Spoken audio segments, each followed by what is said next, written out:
What's up? Black men should stand up and go against the things that are hurting the black community. Don't, if you're a guy that wants to see the black community be better, if you're a guy that wants to see yourself be better and yourself improve, don't be afraid to speak out against the things that are hurting yourself, that are hurting the black community. And I think that in time I'm gonna have to, everybody's gonna have to see that version of me where I'm speaking out against the things that are hurting the black community more. I'm already doing it with my YouTube channel, but I'm gonna go even deeper and more local with it with people in my town. And I think that we have to have uh more men come out and speak against those things because there's a lot of us who are too afraid of being embarrassed. We're too afraid of looking like a weirdo. We're too afraid of looking corny or lame. And we want to stay inside that cultural framework of I have to be accepted, I have to be cool, I have to act like this stereotypical black man in order to get what I want and be accepted by people, for the girls to like me, all of these type of things. And I think that when you embrace that mentality of, I'm gonna do whatever the culture want me to do so that I can stay accepted. Those are the men that are really destroying the black community because a lot of us know a lot of these guys who are around here act like thugs and they that stereotypical black man. A lot of them know what they're doing. They're hurting themselves.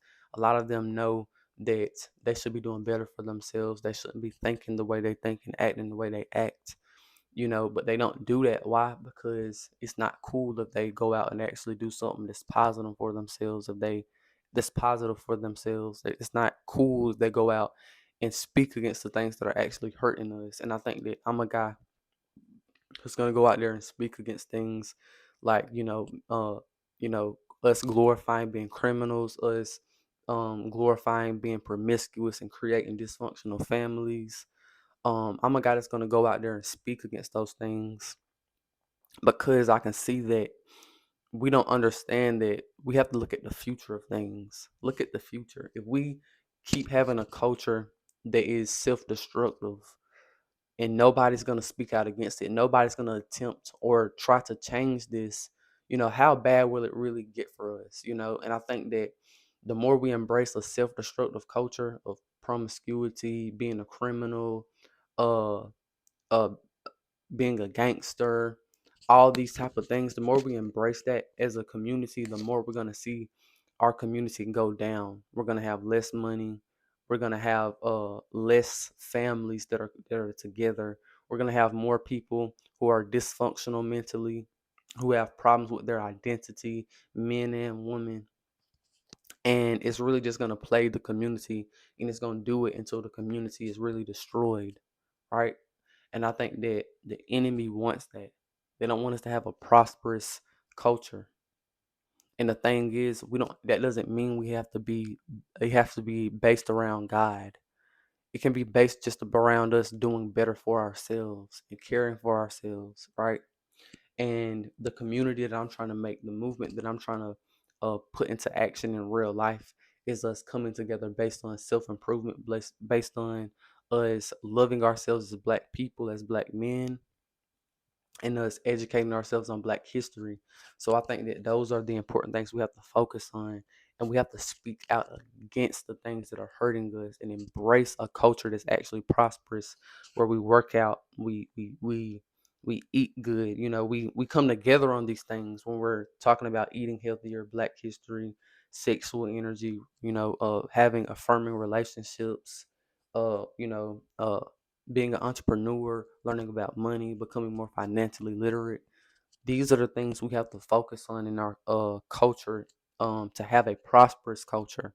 But the things nowadays that we focus on is, degeneracy, promiscuity, the men not controlling themselves, the men being hyper violent, hyper masculine to a level where it's not really hyper masculine. It's just hyper self destructive, right? There's no real rational thinking or positive thinking, you know? And that's the thing you have to understand. How much of the black culture do you see is actually positive, and it reinforces a positive outcome.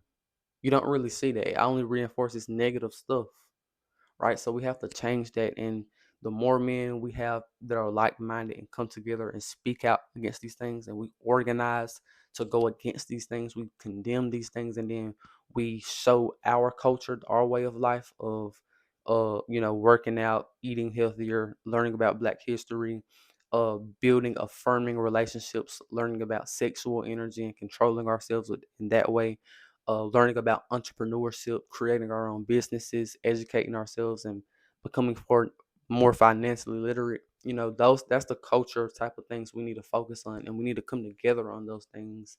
And that's the thing that's so important, because a lot of times, like I've said before, we get caught up in being super individualistic. But if we really want to prosper and we want to see the Black people all rise up and come and go up, we have to come together and we have to have a prosperous culture. And to me, when you see that, you'll see the birth rates go up. You'll see it's stronger family unity. The per capita income will go up, and our lifespans will increase, our quality of life will increase, because it's focusing on those areas. And then on top of that, we're gonna learn to love ourselves as Black people.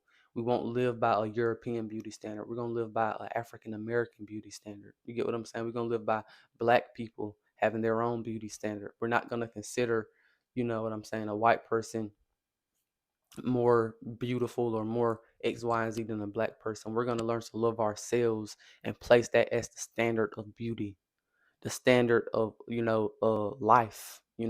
That's who we are. We're going to love ourselves. And that's the thing we have to embrace in our culture, to love ourselves and love being Black, right? Because so many of us are whitewashed bootlickers. We want to be Mexican. We want to be Cherokee Indians. We want to be Blackfoot Indians. We want to be Mexicans. We want to be everything but Black. You get what I'm saying? So that's the thing we have to understand, man. And the community I'm making, that's what it's gonna be a part. That's what it's gonna that's what the culture of it is gonna be about. But I also do have a guide that I made where I go into talking about all these things: working out, eating healthier, Black history, sexual energy, relationships, having affirming relationships, and becoming more financially literate and becoming an entrepreneur, and just really loving yourself as a Black person. I have a guide for that I've made, and it'll be in the bio section of my YouTube channel. So if you just click on my YouTube channel, you'll see in the bio section the link for that. And if you're interested in that, if you're trying to increase yourself in those ways, I would say check that out. And yeah, that's pretty much all I got to say. Peace out.